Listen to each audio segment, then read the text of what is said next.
Lyor, welcome to Billboard Latin Music Week.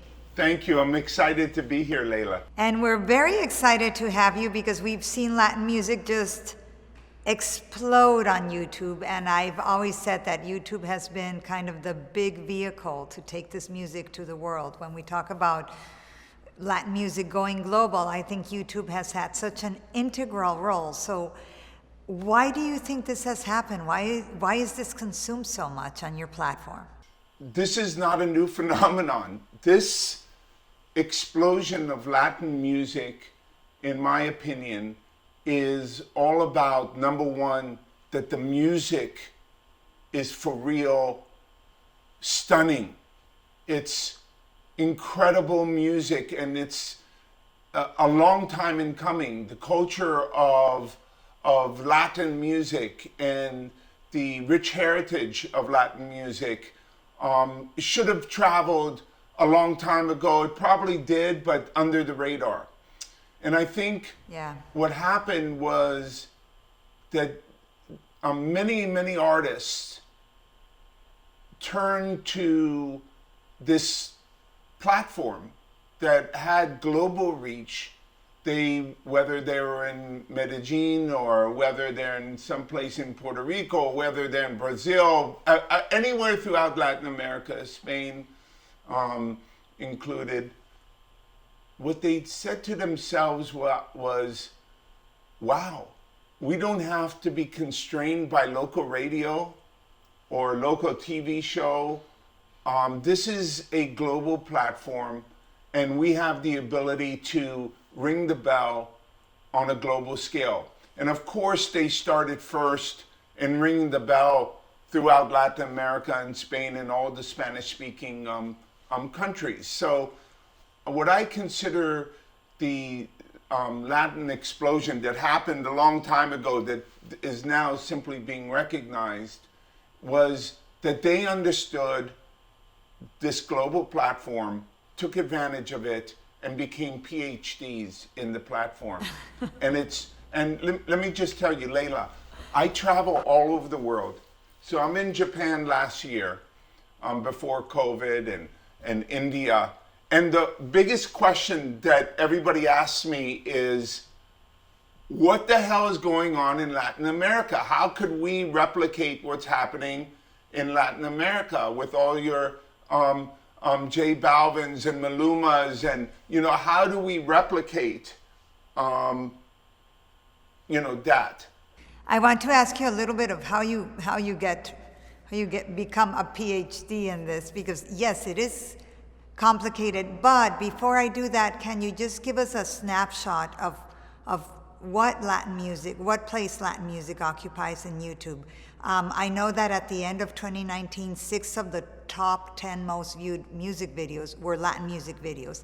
Is it something like 30% of all the music videos in the top 100 at any given time are Latin? Or it's a stat similar to that, right? So I whipped out my computer because I'm old and I have an excuse. You don't have an excuse, okay? So I go to the stats. Currently, over 30% of all tracks on the global top charts this week feature Latin artists. I mean, Maluma just last week had the #1 slot globally. This is just unprecedented and unheard of. And it's, like I said, the joints are dope, and the platform reaches throughout the world, and they go to work. By the way, just so you also understand,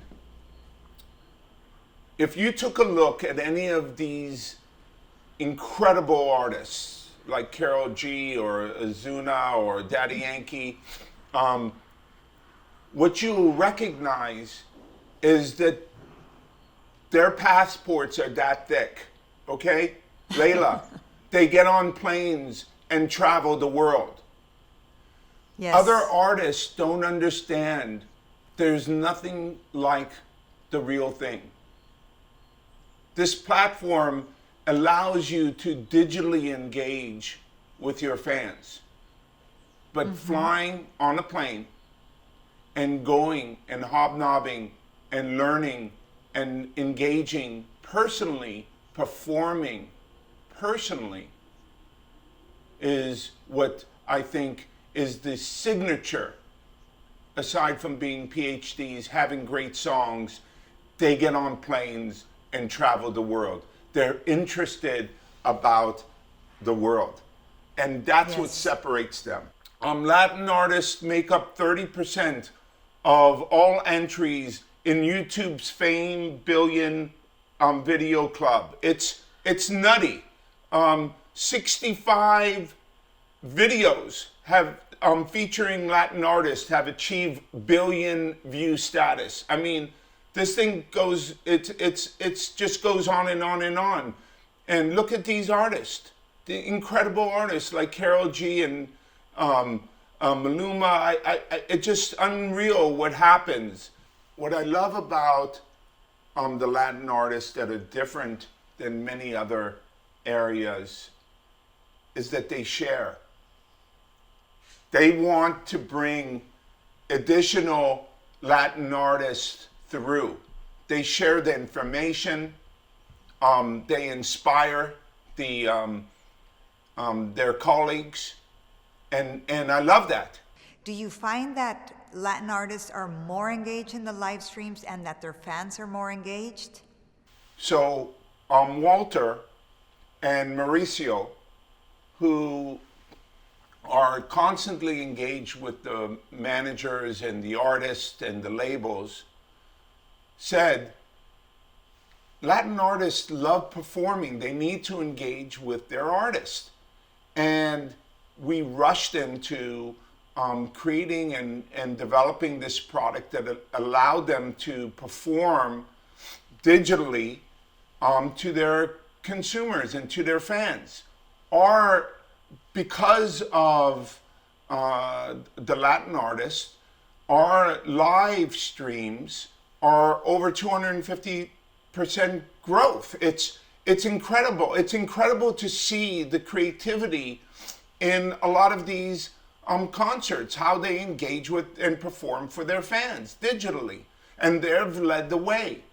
And it's because of these incredible people that we have on the ground, Walter, Mauricio, Andrea in Mexico, that have been working with the creative community to come up and we showed up. So how does an artist monetize these live streams? What has YouTube put in place to allow that to happen? Most of the artists wanted simple engagement. They realized that so many people have lost their jobs. They've realized that this is a crisis. They wanted to bring some joy to their fans. So many of them chose not to do any commercial arrangement. We have tried to, and because we heard that they wanted, music artists are constantly trying to give back.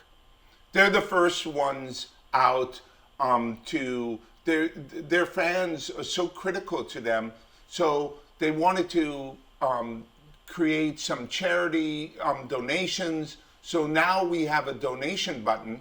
We also have created something called paid digital goods. Now this is something that exploded in Asia, where the kids, while they're viewing the performance, could actually create a super chat or super sticker to highlight and acknowledge themselves in the live performance. And that's, we're working on that product as well. And in a world where millions of views have become kind of like normal, what happens when an artist is just beginning? What can they do and how can they, I mean, obviously they have to learn how to use the platform, I understand that. But what opportunities are there for developing artists? Have you established any new opportunities for developing artists overall and in Latin America in particular? What we search for every day is to find the newest artist that we could present to the consumers. We don't want to simply be an echo chamber to your taste. We know that the algorithm is in a 2.0 version, and surprising and delighting the consumer with incredible talent. So we started a Foundry program, and some of the Foundry program's alumni is like Rosalia, and she was a Foundry artist. And to me, that is the special, unique opportunity that we have to put in front of the billions of customers and fans around the world, that we could introduce them to someone special. And is there any particularity in the Latin market, for example, that stands out? I hear a lot about Brazil. Is Brazil particularly active here? Unbelievable. Brazil, I mean, even the president is going live and using YouTube. It's incredible to watch what's happening in Brazil. And they are definitely utilizing our live product to perform in front of their fans.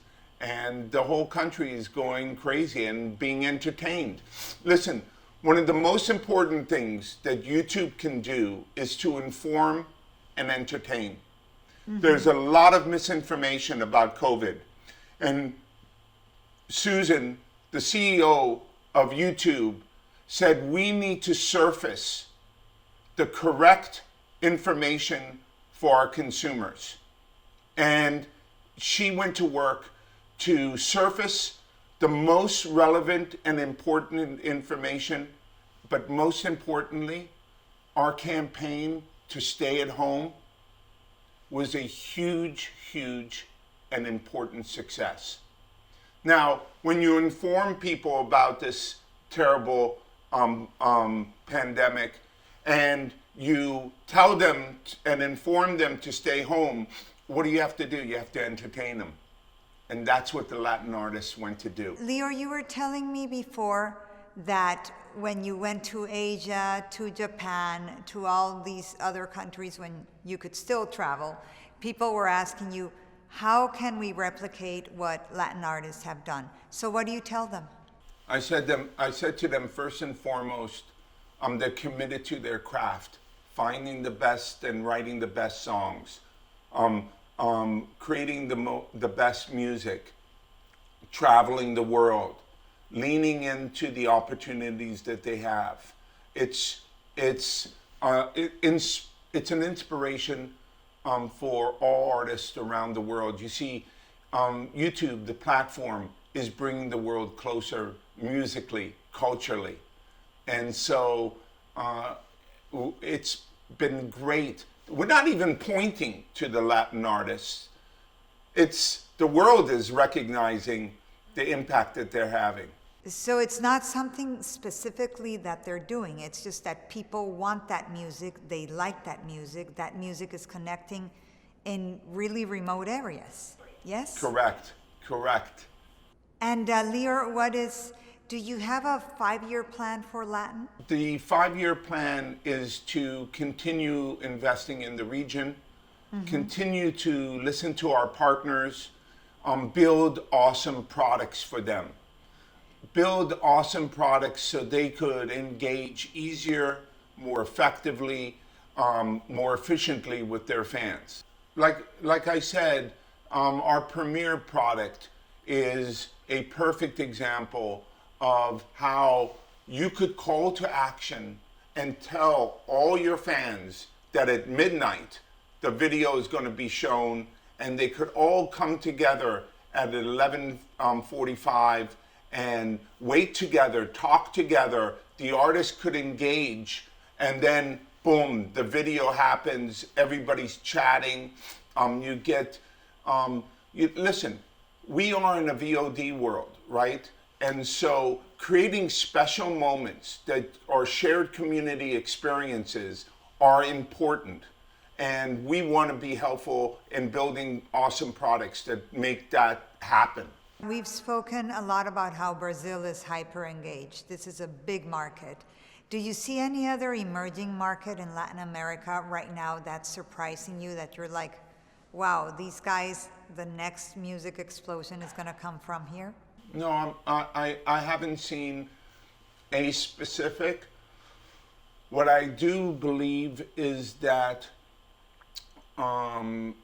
because of the success of Latin America and Latin music, I think that every corner, be clear that an artist could come from any place. As younger people realize, like, wow, I don't have to be simply a successful artist in Ecuador. I could be a global Latin artists that are representing Latin America and great music, and so I think you'll see a lot more of the enthusiasm when they see fantastic artists traveling globally. It's encouraging, and I think you'll see an expansion of Latin music and Latin music dominance.